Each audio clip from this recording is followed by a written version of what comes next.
I'm listening to your show. The point that there's limited news I just want coverage. to know what your viewpoint is. Do because major news organizations have been told on, what they can report on. The people's voice. Welcome back. Welcome back. This is the people's voice. I am Trey Evans, and I am the people's voice. Thank you again for checking out the podcast this week. As always, it is greatly appreciated. We appreciate all of the support that we have been receiving over the last few months.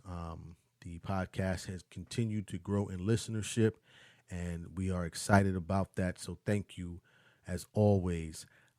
If you want to reach us on my socials or any of the socials, you can reach me at I am Trey Evans, and that's on Facebook, Twitter, and Instagram. You can reach us at the show site, which is Trey Be Talking, or it should say the show Instagram, Trey Be Talking, or you can reach me on the website at Trey Evans. And listen, we appreciate all comments. All comments are welcomed. And again, thank you for the support.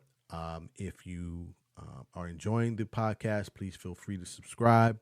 You can subscribe to us through any of your podcast platforms and also on YouTube. So again, thank you. It is greatly appreciated.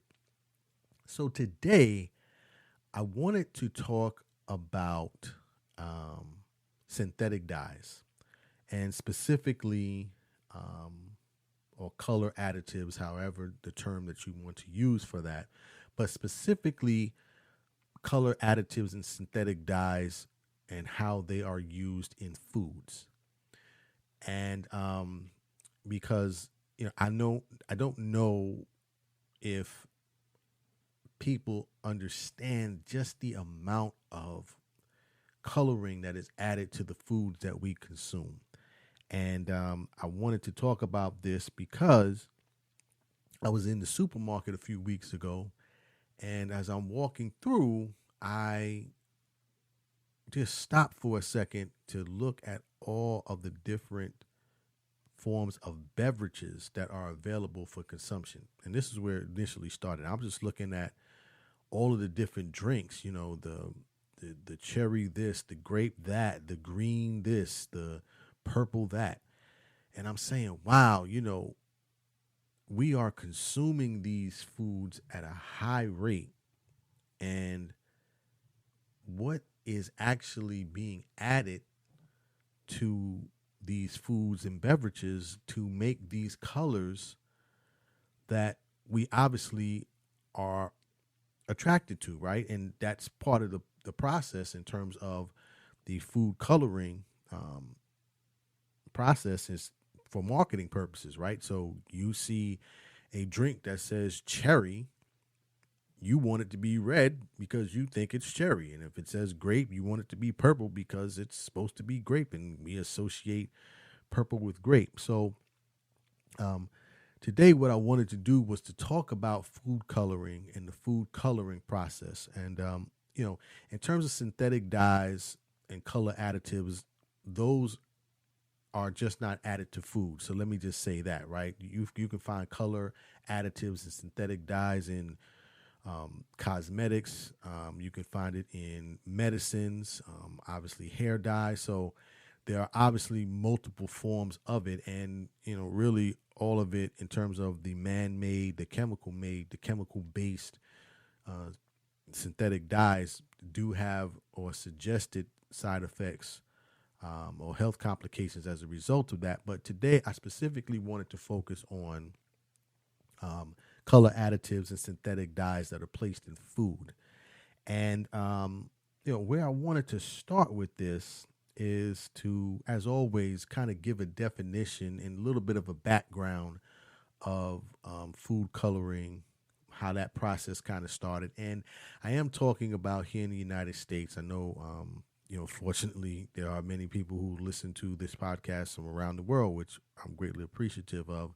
And I do understand that each country has their different jurisdictions on how they manage and monitor food coloring. For purposes of this conversation, I'm focusing here on the United States, because I have the greatest familiarity with that, And so that's the basis that I'm using this conversation from. And I wanted to clarify that because, again, I know that there are people that listen to listeners that listen to the podcast from around the world. So each jurisdiction has their different rules or regulations regarding food coloring. But let me get back. So I wanted to talk about food coloring, kind of give a background on the food coloring process, at least based on the research that I've done, and then, as always, talk about some of the issues surrounding it, and then offer some solutions on how to better manage that process. So, I think in terms of getting the conversation started, from the information that I researched, it seems like food coloring, at least as we know it today, started somewhere in the late 1800s here in the United States. Now, again, I know that foods have natural colors as well. Okay, I'm specifically talking about processed foods and things of that nature. So I just want to clarify that. So around the late 1800s, there was something called the Margarine Wars. And basically, this was where butter, which has been around since feels like since the beginning of time, but butter in the 1800s, it's obviously has a yellow color to it. And what was occurring is that they were seeking for a more cheaper and cost-effective way to support butter, distribute butter, because butter, at that time, refrigeration still wasn't at its refrigeration methods still were not at its highest. So in terms of keeping it for a long period of time, it was difficult from a shelf life standpoint. So they found an alternative, right? The alternative was margarine. It was cheaper to make. The shelf life was a little bit longer. But the problem was that margarine, in its natural form, when it was how it was manufactured then in the 1800s, was white, right? It came out white. And so now when you have a consumer who's been used to having butter that is, yellow, and then you have margarine that's coming out white, and you're saying, well, it basically does the same thing, the consumer's like, nah, that's not what it's white. It's not butter. So to compete with butter, basically margarine producers and distributors started to color the margarine yellow. Well, this led to, a debate and lawsuits and all type of back and forth, which is referred to as the Margarine Wars, where basically butter distributors and manufacturers said, well, you can't color it yellow because you're competing with us, and that's not natural. So that's kind of where the food coloring process as we know it today began. Then, of course, in terms of evolution, things evolve over time. So processes have changed. Originally, when food coloring first began to take hold, particularly in the 1900s, food coloring was basically created from coal tar, right? So that's how food coloring was processed and manufactured. Now, obviously, it just wasn't, solid coal tar. There was a process that it went through, but its initial base was coal tar, and then it came to food before it became a food dye. So we go from that process to today's process, where it's man-made, first of all. Obviously, it's done in far more intricate production houses. But today, interestingly enough, the base of food coloring is from petroleum, which many people may not be aware of.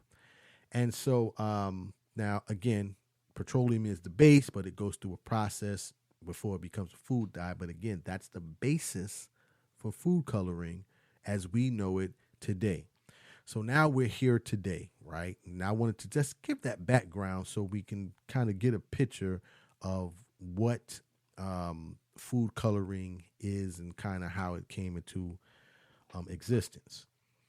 Now, the reason I wanted to talk about this today, as I was referring to earlier, is as I was taking my trip through the supermarket and saw all of the different forms of beverages and the colors associated with the beverages, again, from the sodas to the teas to the this to the that, it made me say, wow, I'm pretty sure that it has to be some link between some of the health issues that many people are experiencing, and then connecting to how foods are colored. Now, it has been documented that processed foods obviously lead to health, have been suggested to lead to health complications. And let me stop here and say I am not a medical professional. Again, this information is for consumption and for debate purposes. This is not any medical advice. Again, and you'll hear me say repeatedly suggested, because a lot of the research that I've done regarding food dyes and how they correlate to health issues is suggested. Okay. So, but yeah, so that's what made me want to talk about this topic today, because I'm saying if you're consuming these beverages, and it's not just beverages, it's foods as well, but beverages is what caught my attention. This is going directly into your digestive system, into your bloodstream. And so I'm saying there has to be some side effects to that. So as I was doing my research, I did find some suggested side effects as a result of foods that are heavily, that are colored in a man-made synthetic way, artificial coloring. But before I did that, of course, I want to kind of give a definition of what food coloring is, and then that'll give us another foundation, and then we can go from there. So this is from the U.S. Food, Drug, and Administration website, which here in the United States is kind of the governing body of approval and disapproval of ingredients in foods. And they refer to food coloring as color additives. And here's the official definition. It says, a color additive is any substance that imparts color to a food, drug, or cosmetic, or to the human body. Color additives include both synthetic substances and substances derived from natural resources, or from natural sources, close quote. So, and color additives can have natural colors in them as well. What I'm specifically talking about are the foods that are, or the food coloring that is man-made, that is synthetic, that is primarily in the foods that we eat, particularly those that are processed foods. So that's the official definition from the USDA. So and basically in a nutshell, what that is saying, I know they use a whole bunch of words. It's basically saying that food dyes are man-made, and that the chemicals in them, can be manufactured synthetically. It doesn't have to come from natural sources. It can, but it doesn't have to. And oftentimes you'll find these substances, as I said, in many of the products that we consume. So getting to the health effects from this, as I was doing my research, it was little article after article after article kept coming up with the side of the some of the health issues as a result of food coloring and how it affected children. And I was reading an article here on the Cleveland Clinic site, and they kind of broke down some of the concerns that parents should have from their children consuming foods that are heavily diluted with food coloring. And, some of their studies suggested that food coloring creates hyperactivity, which includes ADHD. Now, we know that, especially here in America, the diagnosis for ADHD, it seems like every child is diagnosed with this. And that was the first alarming thing for me to go, wow, some studies are linking artificial coloring to ADHD. Now, here you have these children that you are putting onto these drugs to manage the ADHD that they've been diagnosed with, when I'm often curious how much conversation is had about what foods are being consumed that might have led to that diagnosis. Because, again, these are suggested, but that's a pretty big one for children in terms of diagnostic feedback when their children are evaluated for hyperactivity. First thing, you hear out of a doctor's mouth is ADHD. We got to put them on this drug and that drug. So I was curious about who's doing the additional work,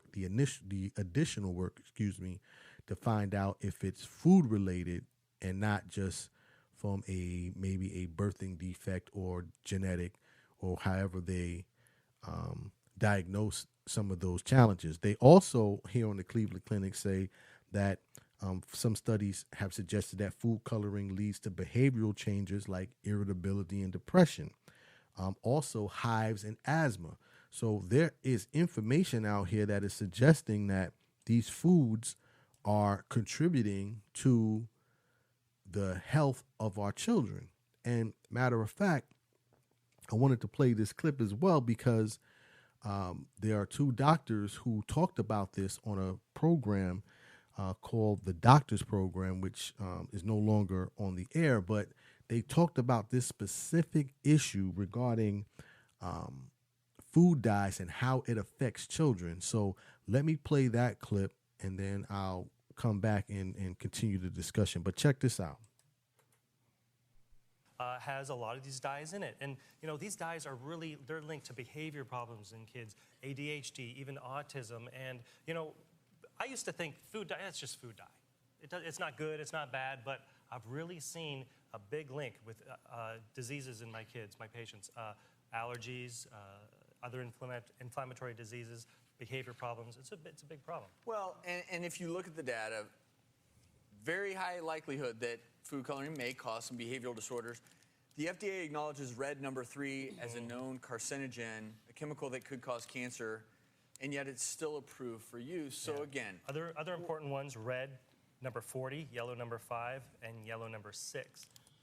And so those are the colors and that was Dr. Jim Sears and Dr. Troy Stork.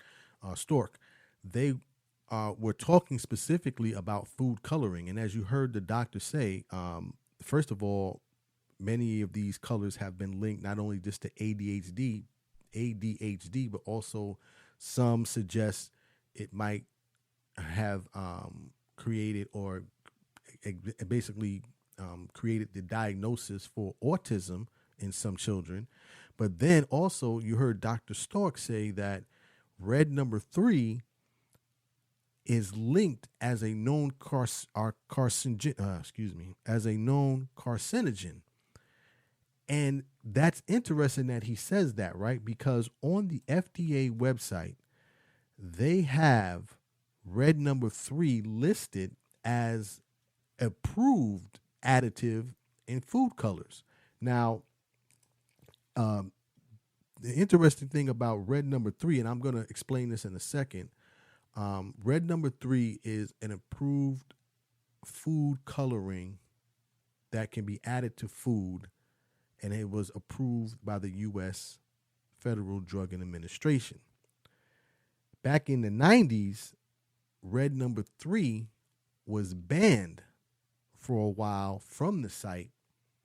From adding that color to foods, and then it was put back onto the approved list. Now, if you think about all of the foods that all of us consume at some point, red is a big number in terms of the foods that you find red number 3 in. So let me do this. So on the FDA, the FDA has a list that they have approved in terms of the types of colors that can go in food, that can be added to food. Because remember, they refer to them as color additives. Let me go through that list and then I'll continue. So there's 9 different colors. You have blue number 1, blue number 2, green number 3, orange B, citrus red number 2, red number 3, red number 40, yellow 5, and yellow number 6. Those are the 9 approved colors on the FDA approved color additive list.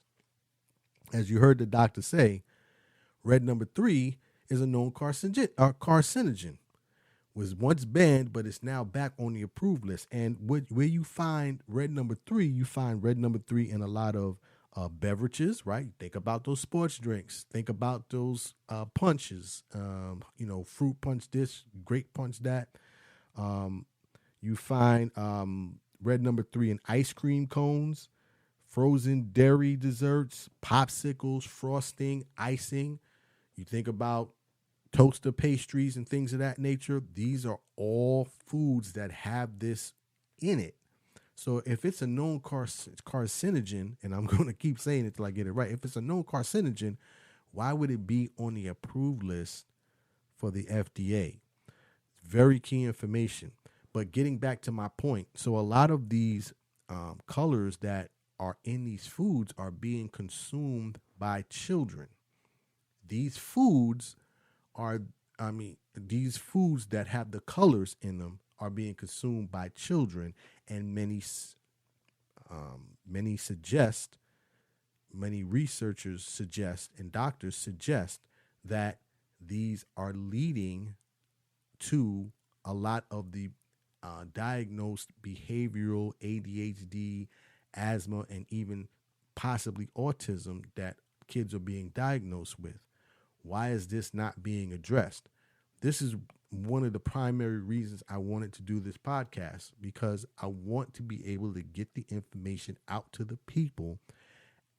Even my small contribution, if we all take this information and we magnify it, we can definitely create a conversation that would possibly lead to change, because literally people are eating to die, or they're dying to eat based on this conversation, right? Because a lot of these health complications just in children that we discuss, these are chronic health conditions that follow these children for the rest of their lives, right? So that was kind of where I wanted to go with this. In terms of the additional data, there also are some reports that suggest that food coloring for just adults can lead to colon and rectal cancer, suggested because, remember, a lot of these food colorings, or a lot of the foods that have food coloring in them, are processed foods, right? Because food coloring is not just used for marketing purposes and as a sweetener, but it's also used to extend shelf life. And I didn't want to get too deep into the science of it, but that's another reason why some foods are laced with color additives or synthetic dyes. And then again, if you're thinking about processed foods and where they're primarily at, because we had the conversation a few podcasts ago about food deserts. A lot of processed foods are in food deserts. A lot of processed foods are heavily inundated with food coloring. You think about some of the diagnosis in those areas: hypertension, diabetes, cancers. Then you start to get a little bit of a correlation. Again, this is all suggested, so I want to make sure that I'm saying that this is suggested, but some of the evidence is just indisputable. For instance, there's a here on the Cleveland Clinic, they noted a study that was done in Australia, right? And they said, and I quote, an Australian study found 75% of parents noticed an improvement in behavior and attention once the dyes were eliminated. So once the dyes, foods that were heavily concentrated or inundated with food dyes, once the parents took this out of the children's diet, they saw an improvement in terms of irritability issues, depression issues, and even hyperactivity. So there's plenty of information that's out there about this particular subject, but as always, certain information gets suppressed. So we have to do the heavy digging to find this information out and then be able to present it to the people. And again, like I always encourage everybody, tell somebody to tell somebody. This information only becomes powerful if we share it, which is the reason why we are the people's voice. So now I've talked about the issues or some of the issues. I haven't even gotten into the into all of them. I just wanted to kind of touch it on a high level. But as always, we want to talk about what can we do, right? Because it's not just about sitting here and talking about some of the challenges. I also, as always, I want to be able to give some recommendations on what can be done to curtail or at least reduce the possibilities of consuming these foods at such a high rate. So the first thing you want to do, and this is something that I do all the time, is you want to read the label. Read the label. The label will tell you, because it's required, at least here in the United States, again, for labels to disclose what the ingredients are in their product, for companies to disclose what the ingredients are in their products. Read the labels. And many times you'll find that a lot of the foods that you want to eat, even the healthy foods. Now, I don't want to get too deep in that, but a lot of those processed healthy snacks, that you see, sugar-free this, fat-free this, read the ingredients next time. You'll be surprised about the number of color agents that are in, the number of color dyes that are in those foods. So read the labels. It's very, very important because, again, those food dyes are in so many of the foods. So read the labels, especially processed foods. Go homemade as much as you can. If you can, I know we're busy. Everybody's ripping and running. If you can plan out your meals, specifically, especially if you have a family, I know it's tough. You're working, and I know it's tough. And hey, just stopping in, grab this, get that, makes it easy on everybody. But at the same time, you're thinking about the long-term implications of that. If you can do homemade, and that even in your snacks, if you can make your own cookies and your cakes, at least you know what's in it, and you can monitor how much is in that and how that is being consumed by your family. So go homemade as much as you possibly can. That'll make a huge difference. Focus on whole foods. I talked about this earlier, but whole foods and not the supermarket. Whole foods, meaning that, foods that are not prepackaged, foods that are not processed. You want to focus on foods that are fresh as possible. Again, natural foods that you can monitor and understand what is in them. And then if it is color food, do your best to reduce that as much as possible. And which leads me to my last point, emphasize healthy choices. I know the child wants you down the supermarket aisle and they're pointing at every sugary snack that you can possibly see. So as a parent, you got to say no, right? Let's try to let's suggest healthy choices. Let's emphasize healthy choices for the children as much as possible. Yeah, listen, you're not gonna go zero. It is.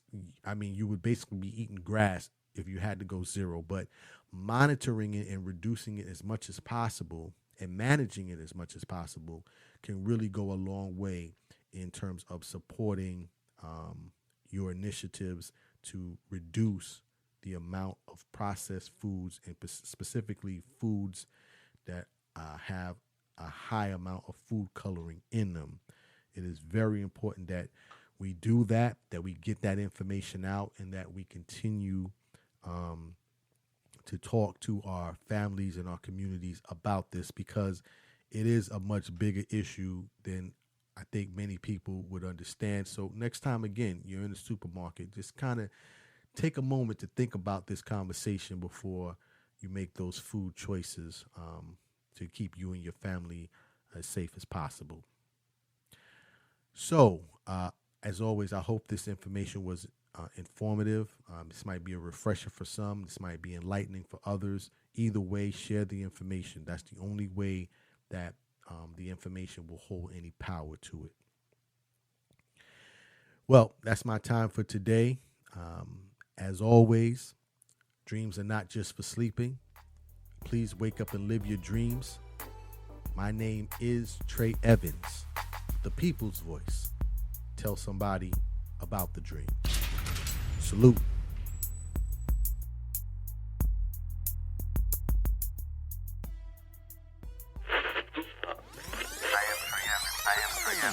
People's voice.